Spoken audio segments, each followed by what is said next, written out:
이번 챕터에서는 어떤 과정을 통해 오메가6, 3 섭취 균형이 깨어지게 됐는지를 살펴보도록 하겠습니다. 그러면은 어떻게 깨진 섭취 균형을 다시 회복시킬 수 있는지에 대한 힌트를 얻을 수 있을 것입니다. 지금부터 약 10,000년 전 농업혁명이 일어나면서 오메가6, 3 섭취 비율에 작은 변화가 일어납니다. 이 그림은 저의 강의를 처음부터 끝까지 관통하는 주제를 잘 설명하고 있습니다. 인류는 농업혁명 이전 오랜 기간 동안 헌터 게더러 생활을 했습니다. 농업혁명은 12,000년 전 메소포타미아 지방에서 시작되었습니다. Domestication of Plant and Animal, 이것이 핵심인데요. 즉 식물과 동물을 길러서 먹는다고 해석할 수 있겠습니다. 인류에게 엄청난 변화를 가져다 줍니다. 거대 군락이 만들어지고 급기야는 계급제도가 생겼습니다. 인류는 이때부터 그레인, 즉 곡류 위주의 식사를 하게 됩니다. 그레인, 예를 들면 밀, 쌀, 보리 등등의 영양학적인 특징은 Saturated Fatty Acid와 오메가3가 많이 들어있고 오메가3 함유량이 적다는 특징이 있습니다. 그래서 농업혁명 이후 인류의 오메가6, 3 섭취 비율은 1대1로부터 4대1 정도로 증가하게 됩니다. 파그라라고 하는 아주 유명한 프랑스 요리가 있습니다. 파그라 생산량의 75%를 프랑스에서 소비하고 있습니다. 그래서 이 음식과 프랑스를 연결시키게 되고 프랑스로 여행 가는 사람에게 이 음식을 꼭 먹어보라고 추천을 합니다. 거위에게 옥수수를 잔뜩 먹이면은 거위간이 10배 정도로 커집니다. 지방간이죠. 근데 이 맛이 기가 막히다고 합니다. 그렇지만 열량이 높고 포화지방산과 오메가6 함량이 높은 전형적인 배드푸드입니다. 그렇지만은 입에서 살짝 녹는 맛이 천상의 음식이라고 합니다. 파그라는 5,000년의 역사를 가진 음식입니다. 새의 부리를 열고 강제로 곡류를 먹이는 그림이 고대 이집트 고분에서 발견됩니다. 이집트를 거쳐서 로마 시대의 귀족 계급이 애용했던 음식이 되었습니다. 로마의 식도락은 참으로 유명하죠. 맛있는 음식을 먹기 위해서 토하기까지 했던 사람들입니다. 농업혁명 이후 계급이 생기고 피지배 계급은 영양 부족에 시달리게 됩니다. 구석기인들과 비교해서 키가 10cm 정도 줄어들었습니다. 최근 100년 사이에 영양 부족 문제가 해소됨으로써 다시 구석기인들의 신장에 도달할 수 있었다고 생각하고 있습니다. 반면 소수의 지배 계급에서는 식도락을 향유하였습니다. 그들이 먹었던 맛있는 음식은 대부분 오메가6 함유량이 높았을 것입니다. 파그라가 대표적인 음식이죠. 그렇지만 이는 그들만의 문제였을 뿐 전 사회적으로 오메가6, 3 섭취 불균형 문제가 그리 심각하지는 않았습니다. 다시 현대로 돌아와서 200년 전에 일어난 산업혁명은 주로 도시인들의 먹거리를 크게 바꿔 놓았습니다. 야채와 과일을 손쉽게 얻을 수 없었던 도시인들의 오메가6, 3 섭취 비율은 점점 높아지게 됩니다. 이 부분은 지난 챕터에서 인도 도시인들의 예를 들어 언급한 바가 있습니다. 경천 동지하는 변화는 최근 60에서 70년 사이에 일어났습니다. 요때 일어나게 되는데요. 현대인들의 식단에 옥수수 기름, 홍화씨유, 해바라기 씨유, 콩기름 같은 식물성 기름이 쳐들어왔기 때문입니다. 예전에는 전을 부치거나 달걀 후라이를 할 때 버터나 라드, 즉 돼지 비계를 기름으로 사용했습니다. 제품도 나와 있으니까 이렇게 제품이 나와 있습니다. 혹시나 제 강의를 듣고 영감을 얻은 약사님들은 라드를 구매해서 쓰시면 됩니다. 라드의 패티 엑시드 조성은 다음과 같습니다. Saturated Fatty Acid가 39%고요. 오메가9이 45%, 오메가6와 3의 양은 상대적으로 적어서 11%입니다. 방목해서 키운 돼지는 오메가3가 많겠지만은 방목해서 키우지 않아도 큰 문제는 없습니다. 왜냐하면은 오메가6와 3를 합친 폴리언세츄레이티드 패티 액시드가 11%밖에 들어있지 않기 때문입니다. LA의 함유량이 50에서 70% 되는 식물성 기름과 비교하면 라르드의 LA 섭취량은 그리 큰 문제가 되지 않겠죠.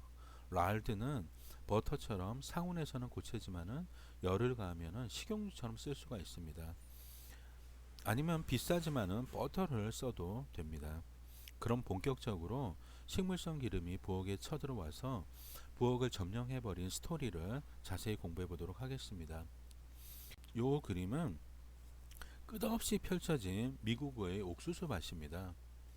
2차 세계대전 이후 생산량이 급격히 증가했습니다. 그 결과 가격이 폭락하였고 농민들의 원성이 대단했습니다. 미국 정부는 이로 인해 골머리를 앓았고 대안으로서 옥수수빵, 옥수수 푸딩, 옥수수 사탕을 만드는 요리법을 개발해서 국민들에게 적극적으로 옥수수를 소비하자는 캠페인을 벌였습니다. 우리나라도 배추값이 폭락하면은 김장 한 포기 더 담그기 캠페인을 벌이는데 정부라면 응당해야 할 일입니다.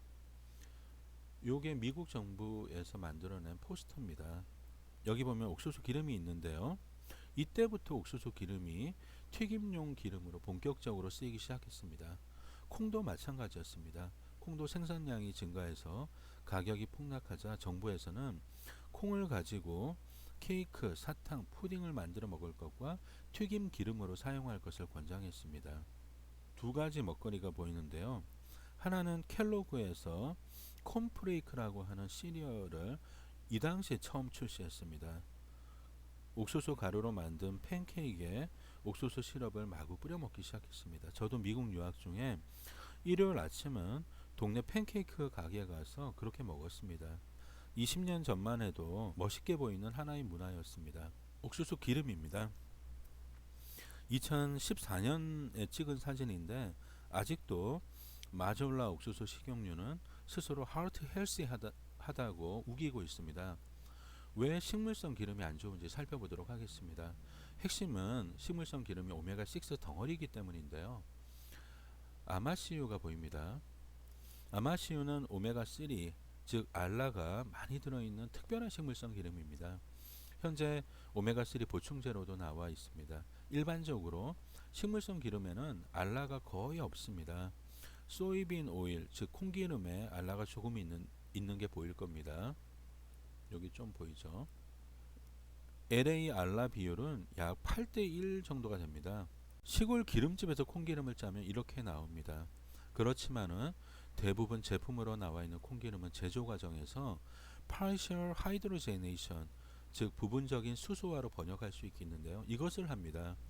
즉 고압하에서 수소가스를 주입시킵니다. 그래서 이중결합 숫자를 살짝 줄이게 되는데 이중결합이 다 없어질 때까지는 하지 않습니다.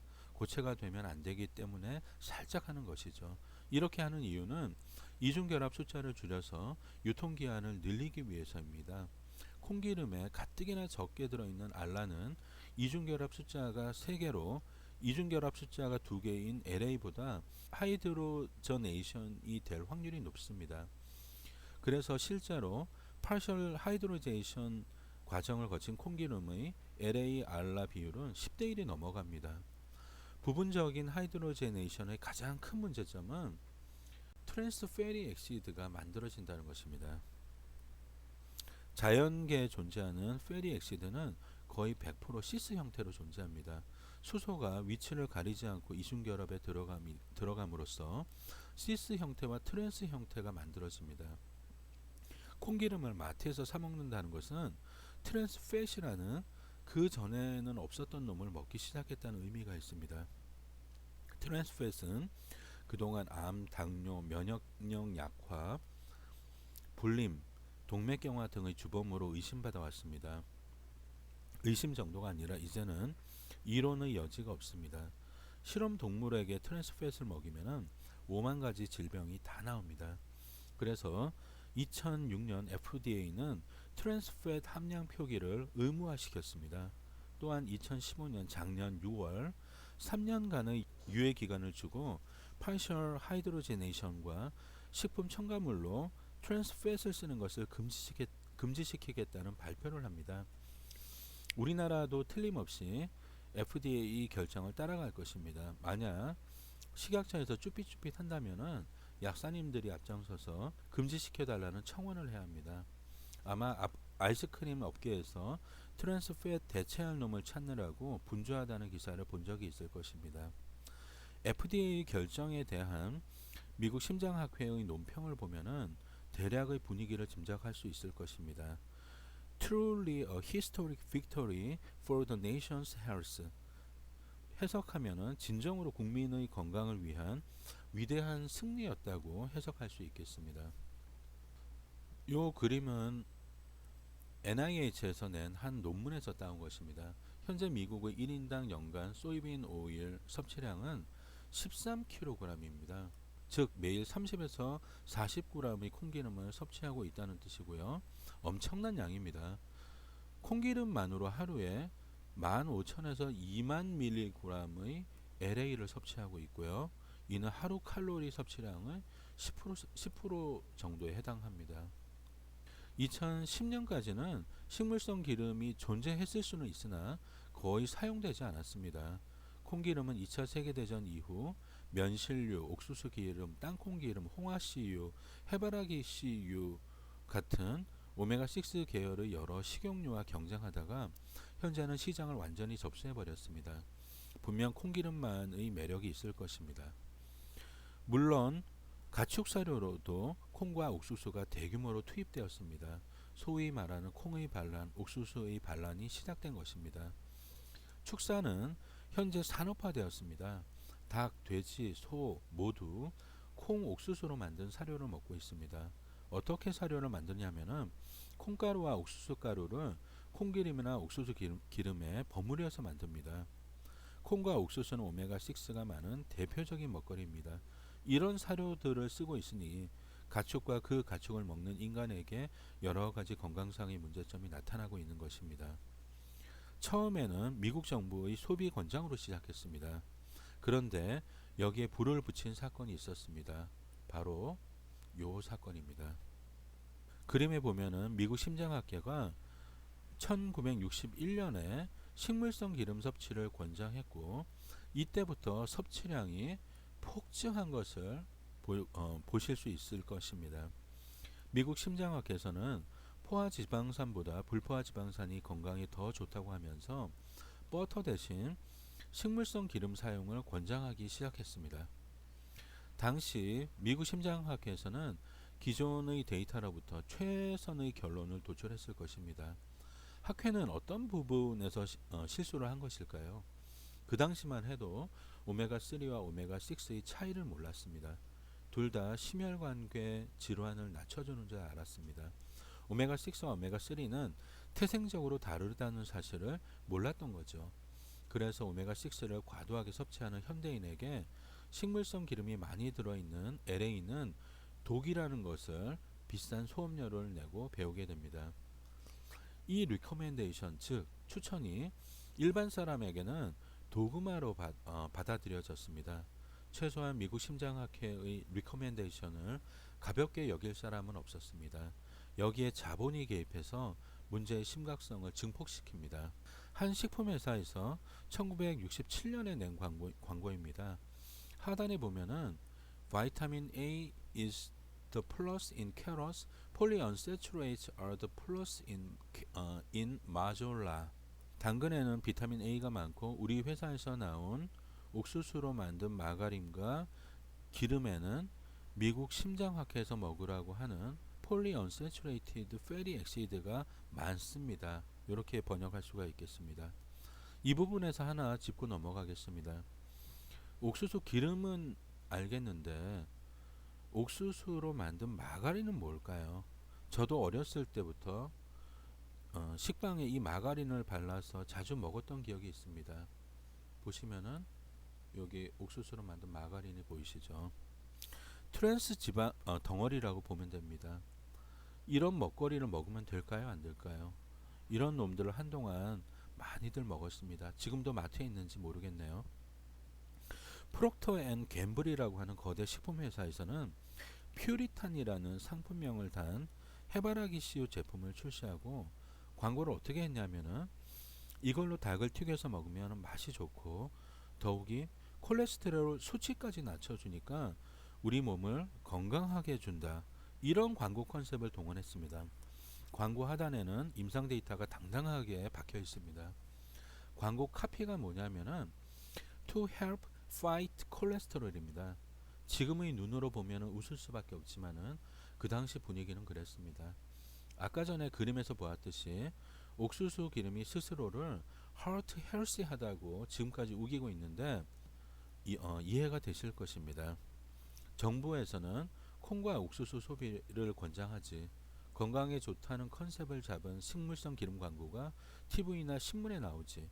그리고 실제로 식물성 기름으로 닭을 튀겨서 먹어봤더니 너무너무 맛있는 겁니다. 이렇게 삼박자가 딱 떨어져서 슬픈 영화가 한 편 만들어졌습니다. 또한 대중과 일부 수준 낮은 전문가들은 이 추천을 이렇게 받아들였습니다. 식물성 기름은 상온에서 액체이므로 상온에서 고체인 Saturated Fat보다 동맥경화를 덜 일으킬 거야. 이렇게 생각을 한 겁니다. 그래서 식물성 기름 사용이 폭발적으로 증가했습니다. 제일 문제가 되는 부분은 식물성 기름 사용이 하나의 문화 현상이 돼서 전 세계로 퍼져나갔다는 것입니다. 그 전까지는 닭을 식물성 기름에 튀겨서 먹거나 고구마를 튀겨서 고로케를 만들어 먹거나 달걀 후라이를 할 때 식용유를 후라이팬에 두르거나 하는 음식 문화가 없었습니다. 현재 1961년 미국 심장학회의 권고는 완전히 철회되었습니다. 실제로 대규모 임상 실험을 몇 번 해보니까 금방 답이 나온 것입니다. 식물성 기름을 먹은 그룹에서 심혈관계 사망률 혹은 모든 종류의 사망률이 급증한 것을 쉽게 발견할 수 있었습니다. 로즈 콘 오일 트라이얼과 시드니 하트 스터디가 대표적인 임상 실험입니다. 그렇지만 이미 식물성 기름은 우리 음식 문화에 깊숙이 침입해서 완전히 뿌리를 내린 뒤였습니다. 현재 미국 심장학회에서 권장하고 있는 바는 예전과 많이 달라져 있습니다. 새로운 리코멘데이션을 보기로 하겠습니다. 이 표는 2002년 서큘레이션이라고 하는 미국 심장학회에서 발행하는 저널에 실린 가이드라인을 정리한 것입니다.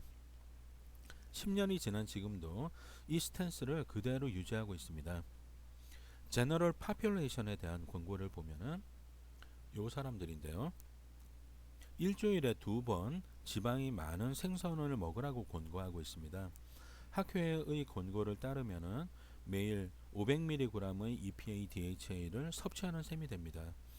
심혈관계 질환이 있는 사람은 더 많이 먹을 것을 권고하고 있는데요. 생선을 통해 매일 EPA DHA 1000mg을 섭취하거나 오메가3 보충제를 고려하라고 하고 있습니다. 마지막으로 중성지방 수치를 떨어뜨리는 데는 오메가3를 따를 약물이 없습니다. 하루에 2000에서 4000mg의 EPA DHA를 복용하라고 권고하고 있습니다. 이 정도는 암기하는 것이 좋겠습니다.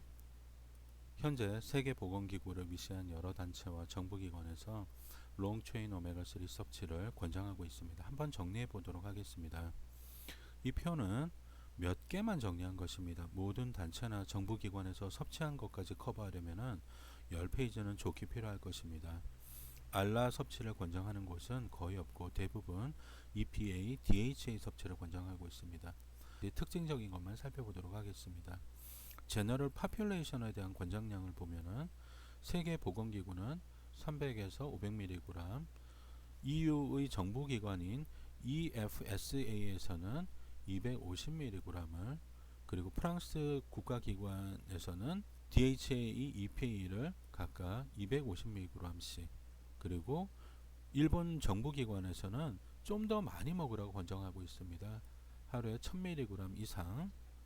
그리고 이스라엘 심장학회는 아하보다 좀 더 적극적입니다. 심장질환이 없는 일반인에게 심장질환을 예방하는 목적으로 하루에 500에서 1000mg을 먹으라고 권장하고 있습니다. World Association of Perinatal Medicine은 임신과 출산에 대한 토픽을 다루는 전 세계적인 규모의 학회입니다. 여기서 임산부에게 DHA 200mg 섭취를 권장했습니다. 그래서 많은 전문가들이 임산부는 오메가3를 어느 정도 먹어야 하냐는 질문에 대답할 때 레퍼런스로 삼고 있습니다. 심혈관계 질환과 정신과적인 질환은 같이 나타나는 경우가 많습니다. 그런 의미에서 아하와 APA, 즉 미국 정신과 학회입니다. 여기서 공히 오메가3 섭취를 권장하고 있다는 것이 흥미롭습니다. APA는 무드 문제, 예를 들면은 우울증이 있는 환자나 충동 조절이 있는 사람, 그리고 사이코시스를 가진 환자들에게 먹으라고 권장하고 있습니다. 이는 2006년 APA 권고가 발표될 당시에는 이렇게 세 가지 정신질환에만 근거가 있었기 때문입니다. 이후 여러 정신과적인 질환에 좋은 임상 데이터들이 나왔습니다. 앞으로 자세히 공부할 기회가 있을 것입니다. 마지막으로 호주 국방부가 군인들에게 610mg을 권장하고 있다는 것이 흥미롭습니다. 식물성 기름은 현대인의 음식 문화에 깊숙이 침입해 있습니다. 가능하면 튀김용 기름을 써서 요리하지 말아야 합니다. 이런 음식 문화가 생긴 지는 60에서 70년 밖에 되지 않았습니다. 하나님께서는 식물성 기름을 잘 받아들이도록 인간을 창조하지 않으셨습니다. 식용유를 써야 한다면 최소한의 양을 쓰고 가능하면 라드나 버터를 쓰는 게 좋습니다.